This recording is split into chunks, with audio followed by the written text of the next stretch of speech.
les dije que era la disquera, como tal, en la industria musical, que se inventó cuando surgieron los discos como tal. ¿Qué hace una disquera como tal? Hace la producción de la música. Convierte lo que el autor o el compositor tiene en su cabeza o en el papel y lo pasan a un máster o a un fonograma. Cuando nosotros decimos voy a escuchar una canción, eso está mal dicho.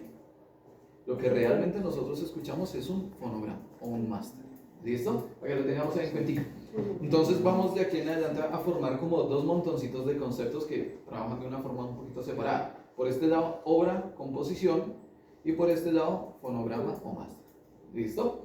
Entonces, también estas disqueras se encargaban de distribuir la música. O sea, uno iba hacia su contratipo y allá uno le dice, vamos a llevar su música a tantos países. Distribuían la música y promocionaban al artista. ¿Listo? A uno le hacían todo el marketing, lo ponían en los canales de televisión, en los canales de música, todo eso era lo que hacían. Pero hay una empresa que surgió mucho antes que eso y esa sí incluye a todos los artistas, a todos, que son las editoras musicales. Las editoras musicales era por donde, por ejemplo, Beethoven murió hace 200 años. Ahí no había ni modos de reproducir la música de ninguna forma. Entonces, ¿qué hacía él? Él acudía ante una empresa, ante una editora, allá llevaba sus partituras, sus sinfonías y demás, y esa empresa se dedicaba de venderla a las otras cortes, a las otras iglesias o a las otras ciudades. ¿Listo? Entonces, si por ejemplo él estaba en Leipzig, que él vivió mucho tiempo ahí, fue donde hizo la mayoría de las obras. Entonces, ahí desde Leipzig, él vendía sus obras y allá recibía su plática. Esto es una plática extra. Ahorita funcionan tal cual. O sea, ahorita nosotros como conocemos la editorial, como las editoriales, las que se encargan de hacer las copias de los libros y todo eso. Pero es básicamente lo mismo. Uno lleva su obrita allá y se encargan de reproducirla, copiarla y todo eso. Entonces son básicamente el licenciamiento de las obras y de conectar a los compositores. Ellos sí tienen esa tareita extra. Entonces, si yo estoy aquí en Ubaqué, pues me van a poner, y si, digamos un ejemplo, si aquí es una editora, no sé si la hay, ellos aquí me van a contactar con los editores de Bogotá y ya se crea una conexión y me van a llevar a exposiciones y demás. Eso es lo que hace una editora. Y también se dedican a una cosa que se llama venta de catálogo, que es cuando un catálogo es toda mi producción. Digamos, si yo compuse 15 canciones, esas 15 canciones son mi catálogo. Y yo quiero ir a venderle esas 15 canciones a una productora o a una editora, ellos me van a dar cierta plata, pero entonces yo les estoy cediendo mis derechos sobre eso. ¿Listo? Y ahorita cuadramos bien esa partecita de la venta de catálogo. Ahora, productora musical, es otra empresa. La productora musical puede ser una empresa grande con mucha gente o puede ser simplemente una persona allá en su casa con su estudio de grabación. Entonces es como si fuera una disquera, pero más chiquita, que simplemente graba. Es eso. Ahora, las agencias de management o los managers. Los managers también puede ser una empresa que tenga 20 managers, cada uno dedicado a cierto tipo de artista. O puede ser una... Buenas tardes. Sí.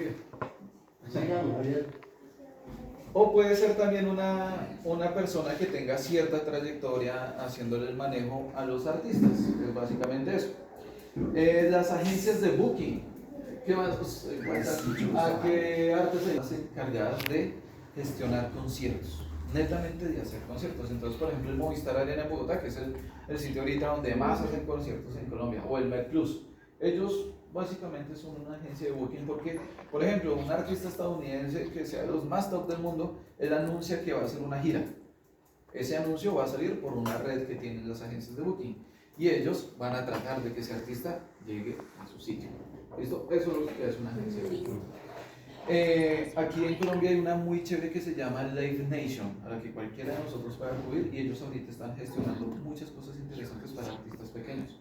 Como por ejemplo, si, no sé, alguno hace música popular, entonces si Jason Jiménez va a hacer un concierto grande, por medio de Live Nation es que uno puede acudir para que uno lo llame para telonearlo, por ejemplo. ¿Listo? Eso es lo que hace. ¿Listo? Chévere. Anótalo ahí. Live, como vida. Live Nation. Como nación viva en español. Life es de vida. Nation de Saico y Asimpro. Todos hemos escuchado eso alguna vez. ¿De qué se encarga Saico y Asimpro? De recaudar la plata que generan nuestras obras o y los fonogramas también, distribuyen esa plata entre los artistas, nos defienden a nivel internacional. Por ejemplo, si mi canción la plagiaron por allá en España, pues ellos con su equipo de abogados van a demandar y esa plática que se gana no van a dar a mí. Es eso. Y bueno, hacen toda la gestión como tal de lo que tiene que ver con derechos de autor. Entonces, ¿se acuerdan que hemos hecho dos montoncitos, no? Por aquí obra composición y por aquí fonograma o master. Entonces, esas dos empresas también van a funcionar por cada uno. Saico es donde nosotros vamos a registrar netamente obras o composiciones. Allá no se registran fonogramas. Porque Saico es, la definición es Sociedad de Autores y Compositores de Colombia. Por eso, obras, composiciones, para ello. Si nosotros sacamos canciones, fonogramas o masters, vamos para ASIMPRO. ASIMPRO es Asociación Colombiana de Intérpretes y Productores Fonográficos. Es por eso que el fonograma. ¿Listo? Pero entonces, si mucha gente cae en el error que hizo la canción y fue y la registró solo en ASIMPRO, entonces uno tiene que caer en cuenta aquí. Cuando la canción suena, el fonograma suena, también está sonando la composición. Sí, entonces se debe registrar en ambos lados. En el caso de canciones, si uno solo hace partituras y poemas y ese tipo de cosas, uno solo va a Saico. Siempre hay nada que ver. Digamos, en el caso tuyo que eres más con artes visuales, ¿a dónde tendrías que ir? Estás perdiendo plata, mujer. No, a ninguna de las dos. Porque con Saico siempre es netamente para cosas musicales. Para, digamos, los que hacen coreografías, pinturas y todo eso, tienen que ir al DNDA, Dirección Nacional de Derechos de Autor. ¿Listo? Perdón, una pregunta. Cuando uno hace una canción como tal, partitura, armonía y letra, eso va Porque antes yo ahí. las he subido a los derechos reservados de autor, pero no las he registrado en Saico y así. Entonces ahí está perdiendo la plata, porque si usted va solo a un lado y no registra ante Saico, si alguien va a utilizar eso, no va a tener quien lo defienda y no va a ganar la plata que genere esa composición. Entonces, obligadísimo ir allá. Cuando uno hace, por ejemplo, patentes para algo industrial, tampoco es en ninguna de esas tres, sino ante la SIC, Superintendencia de Industria y Comercio. ¿Listo? Para todo lo que sea patentes. Entonces, cuando nosotros vamos y registramos, nosotros accedemos a, básicamente, hay más, pero los que nos importan son dos tipos de derechos. Los derechos morales y los derechos patrimoniales. ¿Listo? Morales no nos dan plata, patrimoniales, pues sí, pues precisamente porque son patrimoniales. Entonces, estos derechos morales son los que protegen nuestra relación con la obra. ¿Listo? Estos sí son inalienables. ¿Qué quiere decir inalienable? Que nadie me puede decir a mí que esa obra no es mía. Y también son irrenunciables. Yo nunca puedo decir que esa obra no es mía. Y protegen la integridad de la obra. O sea, que si yo quiero que mi obra nadie la modifique, pues nadie la puede modificar, o si no, yo puedo demandar. Y también derecho a retractarse. Ejemplo, si hice una canción que en cierto punto de mi vida me está haciendo quedar mal, yo puedo elegir que esa canción no se reproduzca más. Eso es retractación. ¿Listo? Que a mucha gente le pasa eso. Esos son derechos morales, no nos generan plata. Digamos, en ese caso de retractación, si yo tengo esa canción sonando con una disquera grande y antes de eso firmé un contrato en el que si yo me retracto tengo que pagar una multa, pues eso no es tan fácil.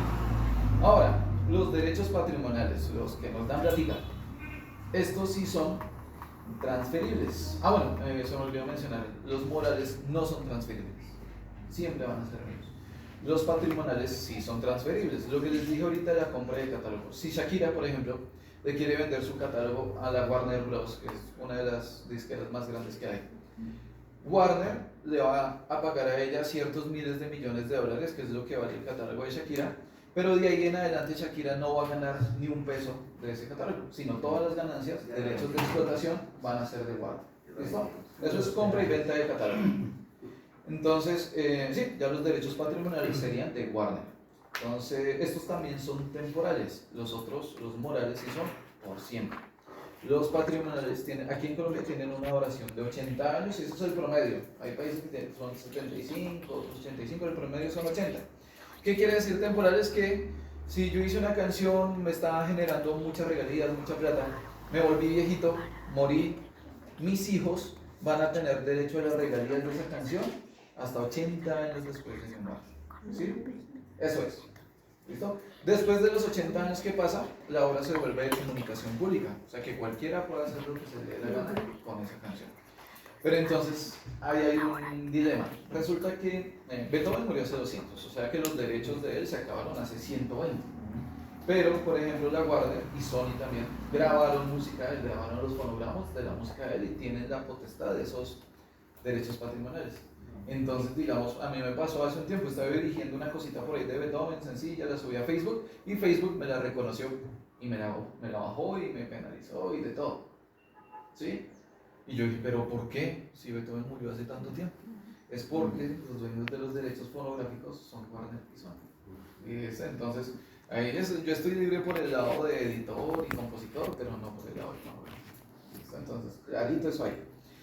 Entonces, bueno, ya, transferibles y temporales. Dentro de esos derechos patrimoniales está el derecho a la reproducción.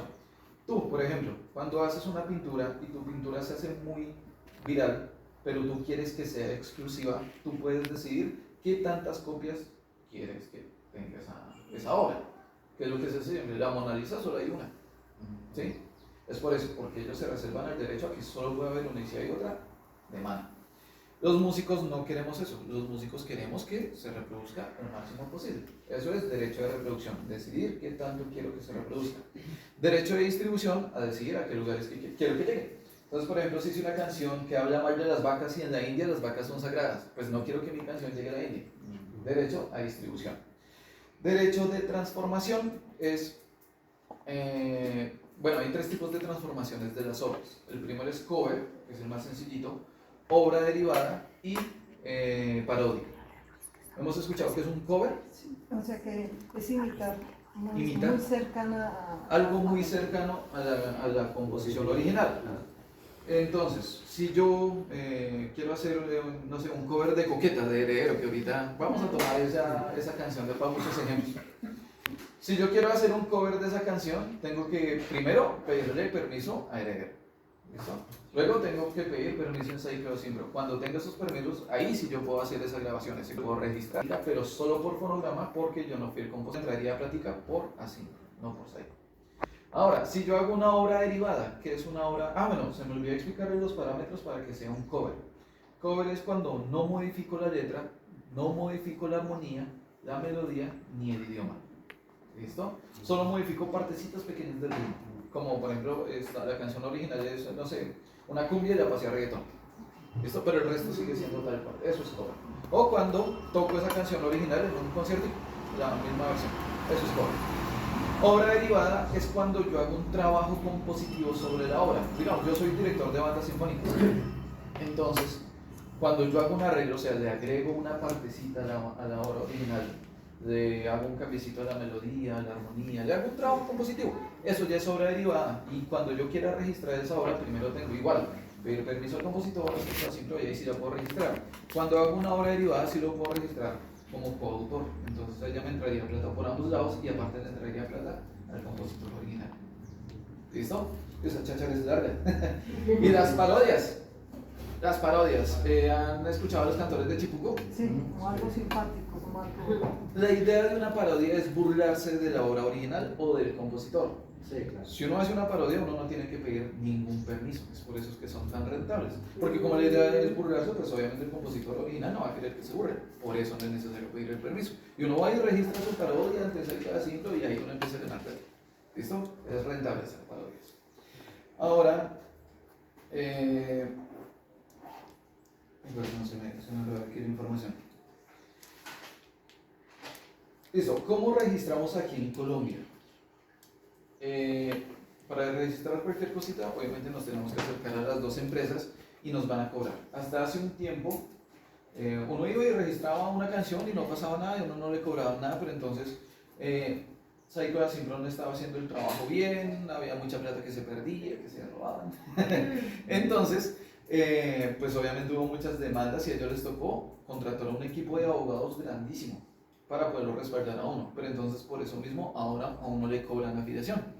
Cada una de las dos empresas en este momento cobra medio salario mínimo, o sea que si uno registra un álbum completo a uno le toca pagar el salario mínimo completo para las dos entidades. ¿Listo? Anual, salario mínimo anual. Obviamente tenemos que ser colombianos, ya que como cada país tiene sus entidades de gestión, pues cada persona se registra en su país, ningún extranjero se puede registrar acá. Y obviamente llevar todos los datos de sus obras. Antes uno podía registrar solo una canción o una obra. Ahora uno tiene que demostrar que se dedica a ese arte. Entonces uno tiene que llevar 10, 12 canciones y ahí sí se puede registrar. ¿Listo? Lo mismo cuando uno es músico de sesión. El músico de sesión es el que está allá en el estudio de grabación todo el tiempo grabando. Él tiene que demostrar que está en tantas producciones para ahí sí poderse registrar. ¿Listo? Cuando ustedes vayan y graben en cualquier estudio, tienen que firmar un contrato en el que va a decir: yo soy parte de esta producción y me tienen que pagar si esta producción genera regalías. ¿Listo? Porque ¿qué hacen los estudios siempre? Se hacen los bobos, uno nunca firma nada y ahí uno automáticamente está cediendo los derechos de esa grabación. ¿Listo? Ahora, principales contratos que nosotros vamos a hacer en esta industria. Resulta que la primera persona que ustedes van a conocer dentro de la industria no va a ser un manager, no va a ser una empresa, ni nada de eso. Va a ser un abogado.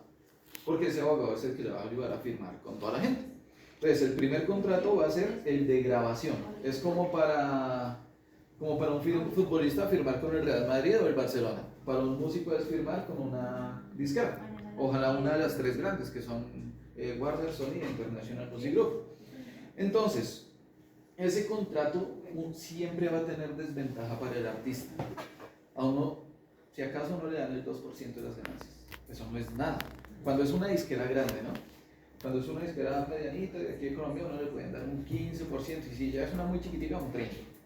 ¿Listo? Pero entonces siempre tener en cuenta que uno siempre le dan en la cabeza con eso. Pero para que uno utilice una disquera, pues para que lo promocione dentro de ese contrato que uno firma. Tal cual firma con una editora, que es con lo que tú firmarías, se me olvidó tu nombre. Natalie, tú no firmarías contrato de grabación, sino contrato de edición con la editora. Ahí pasa exactamente igual. Entonces, un ejemplo, Victoriano Valencia. ¿Alguno sabe quién es Victoriano Valencia? Es el compositor más grande que tenemos ahorita en Colombia para bandas sinfónicas y demás. El man es un duro. Entonces, ¿el qué hizo? Él primero firmó un contrato de edición con una editora española, grandísima, pero esa editora él solo le daba el 15% de las ganancias. Él aprovechó eso para que lo dieran a conocer a nivel mundial. Se esperó ahí como 3, 4 años y después se pasó a